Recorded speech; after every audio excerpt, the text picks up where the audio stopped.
अभिवादन स्वीकार करें। मैं उदय पठानिया। बहुत सारी चीज़ें ऐसी होती हैं जो इशारों में कही जाती हैं, और एक गाना है पुराना, इशारों को अगर समझो तो राज को राज रहने दो। अब जो सियासत है हिमाचल प्रदेश की, अब वो राज की तरफ बढ़ रही है कि इसकी जो एक धुंधलापन सा छाया हुआ है उसका राज क्या है। तो आज जिस खबर पे मैं बात करने जा रहा हूँ वो सच में बहुत रोचक है। आज एक खबर में दो खबरें होंगी। पहली, एक चिट्ठी का जिन बाहर निकला है, और दूसरा जो मुद्दा है वो प्रदेश के 3 नेताओं के साथ जुड़ा हुआ है, और तीनों नेताओं के नाम हैं सुधीर शर्मा, राजेंद्र राणा और विक्रमादित्य सिंह। तो सबसे पहले बात करूंगा मैं चिट्ठी के जिन की। आज सुधीर शर्मा ने एक चिट्ठी जो है वो लगभग 2 घंटे पहले अपने फेसबुक पेज पर शेयर की। इस चिट्ठी का मजमून क्या है जरा ये सुनिए। सुधीर शर्मा की ये जो चिट्ठी है ये उस नोटिफिकेशन के साथ जुड़ी हुई है जिसमें हिमाचल को दूसरी राजधानी का फैसला तत्कालीन मुख्यमंत्री स्वर्गीय वीरभद्र सिंह ने साल 2017 में लिया था। इसकी नोटिफिकेशन की जो कॉपी है वो सुधीर शर्मा ने आज अपने फेसबुक पेज पर शेयर की है, और उन्होंने इस चिट्ठी को शेयर करने के साथ ये लिखा है कि आज के ही दिन 19 जनवरी 2017 की कैबिनेट मीटिंग में धर्मशाला को प्रदेश की दूसरी राजधानी बनाने का निर्णय लिया गया था, जिसकी नोटिफिकेशन 3 मार्च 2017 को हुई थी। तो है ना ये चिट्ठी का जिन निकल आया। जिस कांगड़ा को पर्यटन की राजधानी बनाने की बात कही जा रही है, अब वहां पर एक बार फिर सुधीर शर्मा ने जो दूसरी राजधानी का जिन है वो निकाल दिया है। सियासत की बोतल में ये कैद नहीं रह पाया है। हालांकि इस मुद्दे को चाहे बीजेपी की सरकार रही उसके बाद या फिर कांग्रेस की सरकार थी, इन्होंने इस मुद्दे पर एक तरह की मिट्टी डाल दी थी। लेकिन एक फिल्म भी थी धूल का फूल। अब कांगड़ा अगर सियासत में मिट्टी होने के कगार पर पहुंच चुका है तो जो मिट्टी यानी धूल है वहां पर अब फूल जो हैं वो खिलने शुरू हो चुके हैं। उस मिट्टी में खाद पानी जो है, अब जो दूसरी राजधानी का दर्जा था वो निकलकर सामने आने शुरू हो चुका है। यानी एक बार फिर वो मुद्दा मौजूदा सुखविंदर सिंह सरकार के सामने रख दिया गया है, जिसमें सुखविंदर सिंह सुक्खू की सरकार ये कह रही है कि हम इसे पर्यटन की राजधानी बनाएंगे, लेकिन दूसरी राजधानी का दर्जा गया कहाँ, ये सबसे बड़ा सवाल है। अब ये कहा जा सकता है कि सुधीर शर्मा मंत्रिमंडल में शामिल नहीं हो पाए हैं, तो हो सकता है कि वो इसकी खुन्नस में आकर ऐसी चिट्ठी सामने ला रहे हो। लेकिन सबसे बड़ी बात यह भी है कि ये मुद्दा आम आदमी के साथ भी जुड़ा हुआ है, और जो धर्मशाला में जो कर्मचारी वर्ग है उसके साथ भी जुड़ा हुआ है, क्योंकि हर राजधानी में हर किसी के लिए अलाउंस भत्ते अलग अलग से होते हैं। धर्मशाला में नोटिफिकेशन तो जारी हो गई, लेकिन इस मुद्दे के से जुड़ने के बाद जिनको कैपिटल अलाउंस मिलना था या बाकी चीजें एक राजधानी के तौर पर मिलनी थी वो भी नहीं मिली थी।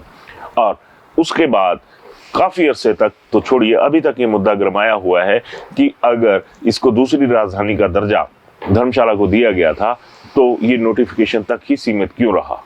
अगर कांग्रेस की सरकार ने इसे साल 2017 में दूसरी राजधानी घोषित कर दिया था तो इसको रोकने वाले और कौन है। बीजेपी के ऊपर तो यह बात आ जा सकती है कि जो पॉलिटिकल माइलेज है वो बीजेपी कांग्रेस को नहीं देना चाहती थी, मुद्दा समझ में आता है। लेकिन अब कांग्रेस की सरकार है और उसके बावजूद धर्मशाला का दूसरी राजधानी वाला वजूद क्यों नहीं बन रहा है, ये सबसे बड़ी बात जो है वो अब निकलकर सामने आ चुकी है। और इस सियासत के बोतल का ढक्कन हटाकर सुधीर शर्मा ने दूसरी राजधानी के जिन को एकदम से सामने ला दिया है। सुधीर शर्मा का जो भी एक पैंतरा होता है सियासत का वो बड़ा दिलचस्प का होता है। सुधीर शर्मा को कोई पता नहीं लगता कि ये कब क्या गेम प्लान कर जाएंगे। खैर, दूसरी राजधानी का जो मुद्दा था, जो जिन था, वो अब सामने आ चुका है। अब मैं आता हूं दूसरी खबर के ऊपर। दूसरी खबर जो है वो राम भगवान का जो स्थापना है मूर्ति की, उसको लेकर चली हुई है। लगातार ये बवाल उठ रहे हैं कि कांग्रेस का हाईकमान नहीं चाहता कि जो कांग्रेस के नेता हैं वो अयोध्या जाएं, लेकिन बावजूद इसके जो 3 नेता हैं जिनका नाम मैंने पहले भी लिया, विक्रमादित्य सिंह, सुधीर शर्मा और राजेंद्र राणा, ये तीनों लोग कहीं ना कहीं इस बात पर मुखर हैं कि हमारे भगवान राम सबके हैं, कण कण में विद्यमान हैं, तो हम भी वहां पर जाएंगे। अगर पिछले दिनों की बात करूं तो सुधीर शर्मा के घर पर विश्व हिंदू परिषद के जो लोग थे, नेता थे, वो भी पहुंचे थे। उन्होंने उनको अक्षत भी दिए थे जो वहां पे पूजित थे, और निमंत्रण पत्र भी उसी दिन सुधीर शर्मा को दिया गया था, ठीक वैसे ही जैसे विक्रमादित्य सिंह को निमंत्रण आया था। अब वही हालात है। अगर आज तक का इतिहास देखा जाए तो सुधीर शर्मा और विक्रमादित्य सिंह विशुद्ध कांग्रेसी रहे हैं। इन दोनों के पिता स्वर्गीय पंडित संतराम और स्वर्गीय वीरभद्र सिंह जी हिंदुत्व की विचारधारा के पक्षधर रहे हैं। तो जाहिर सी बात है कि अगर इनके पास बीजेपी जा रही है तो ऐसा नहीं है कि उसमें धार्मिक आस्थाओं की ही बात हो, यहाँ पर सियासत भी चलने शुरू हो चुकी है। बचे सिर्फ राजेंद्र राणा। तो राजेंद्र राणा का तो शुरुआती पालन पोषण जो है वो तो हुआ ही भाजपा में था। उन्हें पूर्व मुख्यमंत्री प्रोफेसर प्रेम कुमार धूमल ने बतौर मीडिया एडवाइजर भी इनको अपने साथ रखा था। तो ऐसे में सवाल उठता है कि जब ये तीन लोग भाजपा के करीब हैं और भाजपा इनके साथ करीबियां बढ़ा रही है, और इन लोगों के साथ भाजपा के जो फ्रंटल ऑर्गेनाइजेशन है और खासकर हिंदुत्व से जुड़े हुए जो संगठन है भाजपा के, मसलन विश्व हिंदू परिषद, उसके लोग अगर वहां पे जा रहे हैं तो ये भी माना जा सकता है कि ये जो खतरा है, हालांकि मैं इसे ऑपरेशन लोटस का नाम नहीं दूंगा क्योंकि कांग्रेस के हालात जिस तरह से अभी अंदर बने हुए हैं वो ये खुद बता रहे हैं कि बीजेपी का प्रेशर कम और कांग्रेस के अंदर का जो भीतरी दबाव है वो लगातार बढ़ता जा रहा है। विक्रमादित्य सिंह लगातार अपनी पोस्ट पर जय श्री राम का जिक्र करते रहते हैं। सुधीर शर्मा भी हाल ही में आदि श्री हिमानी चामुंडा जी के मुद्दे पर मुखर होकर सामने आए, और जब वो लाइटें कटी थी तो उन्होंने उसे जुड़वा कर ही दम लिया। वो प्रशासन के साथ भी भिड़े, वो अपनी ही सरकार के साथ भी भिड़े। आपको नजर आ रहा होगा कि जो लाइटें बंद कर दी गई थी, अब वो लाइटें रात के अंधेरे में टिमटिमा रही हैं, चमकती हुई दिख रही हैं। ये भी कहा जा सकता है कि सुधीर शर्मा ने एक तरह की प्रेशर पॉलिटिक्स यहाँ पे की, लेकिन आम आदमी की भावनाओं के साथ जो जुड़ा हुआ मुद्दा था वो डायरेक्ट कहीं ना कहीं जो लोग हैं, आम आदमी हैं, उनके दिलों में भी घर घर किया था।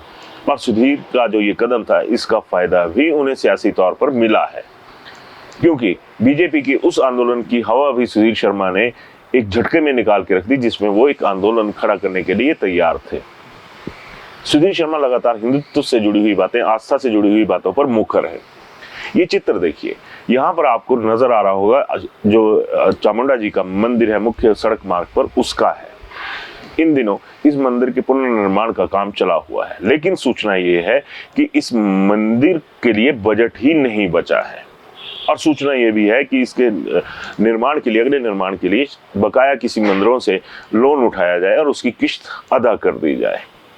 लोग लगातार देख रहे हैं कि जो माँ चामुंडा जी हैं उनकी जो मूर्ति है वो खुले आसमान के नीचे, एक छोटा सा मंदिर जरूर उसके ऊपर है, लेकिन जो मंदिर पुराना बना हुआ था वो गायब हो चुका है और वो बनता नजर नहीं आ रहा है। अब यहाँ पर भी सुधीर शर्मा ने फेसबुक पोस्ट शेयर करी और उसमें ये लिखा कि अगले 1 साल में इसका निर्माण कर लिया जाएगा। तो जिस तरह के हालात, अगर मैं हिमाचल की पॉलिटिक्स की बात करूं तो उसमें ऐसे बने हुए हैं कि कांग्रेस कहीं ना कहीं उस हिंदुत्व की विचारधारा को भी साइडलाइन लगाने पर तुली हुई है, जिसमें देवी देवताओं का जो सम्मान है वो भी जुड़ा हुआ है। सीधा सवाल उठ रहा है कि एक मंदिर का निर्माण क्यों नहीं हो रहा, ये इतनी धीमी गति से क्यों चला हुआ है।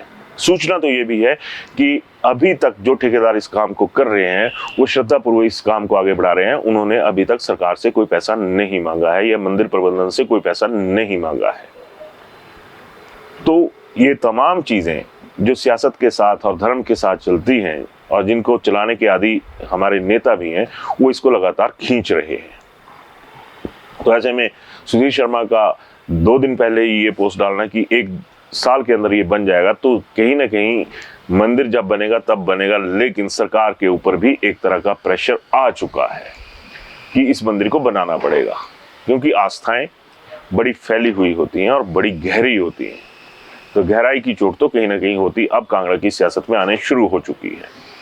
तो जब राम मंदिर की बात मैं पहले कर रहा था, तो राम मंदिर वाले मुद्दे पर 3 नेता तो खुलकर सामने आ चुके हैं, और जो बकाया चुप बैठे हैं या तो वो कहीं एक सियासत के तहत ही जहां जहां राम कथा चली हुई है वहां पर जा रहे हैं। और भाजपा इतनी मुखर हो चुकी है कि उन्होंने मंदिरों में साफ सफाई का काम जो है वो भी शुरू किया हुआ है। सोशल मीडिया पर अगर आप देखें तो लगातार इतनी वीडियोज ऐसे दिख जाते हैं जिसमें मंदिरों की साफ सफाई करते हुए भाजपा के कार्यकर्ता दिख जाते हैं। लेकिन सवाल ये उठता है कि कांग्रेस के कार्यकर्ता इस मुद्दे पर कहाँ है? हाई कमांड के जो लोग हैं या जो हाई कमांड है उसके निर्देश पे काम कर रहे हैं। अगर ऐसा है तो ये भी एक बहुत बड़ा खतरे का संकेत जो है वो हिमाचल की सियासत में माना जा सकता है। हमेशा से कांगड़ा भूकंप का केंद्र रहा है। सियासी भूकंप जब भी आया तो उसमें जो केंद्र है वो कांगड़ा रहा है। अब कहीं ना कहीं ये हालात भी बनते जा रहे हैं कि अगर अगला भूकंप आया तो उसका केंद्र कांगड़ा, हमीरपुर, इस तरह के जिले हो सकते हैं, क्योंकि हमीरपुर में राजेंद्र राणा बैठे हैं, कांगड़ा में सुधीर शर्मा बैठे हैं, और जो इतिहास है सियासत का, चाहे वो बीजेपी का रहा हो या कांग्रेस का रहा हो, तो किसी भी मुख्यमंत्री को आराम से चलने नहीं दिया गया है। इस दबाव का शिकार अगर प्रेम कुमार धूमल हुए थे तो इस दबाव का शिकार एक दौर में मुख्यमंत्री स्वर्गीय वीरभद्र सिंह भी रह चुके हैं। तो सबसे बड़ा सवाल ये उठता है कि अब अगर सियासत घूम रही है तो किस तरफ घूम रही है। सिर चकराने वाली जो एक कहावत है कि सिर चकरा गया, तो जो कांगड़ा की सियासत है वो भी जो सिर को है वो घुमाने वाली है, दिमाग को घुमाने वाली है। सुधीर शर्मा का लगातार मुखर होना, विक्रमादित्य सिंह का पहले से ही मुखर चलना, राजेंद्र राणा का शुरू से ही नाराज चलना, तो एक बहुत सारे एक साथ ऐसे इशारे हो रहे हैं जो ये बता रहे हैं कि आने वाला दौर जो कांग्रेस के लिए है वो एटलीस्ट लोअर हिमाचल में आरामदायक नहीं माना जा सकता। धन्यवाद।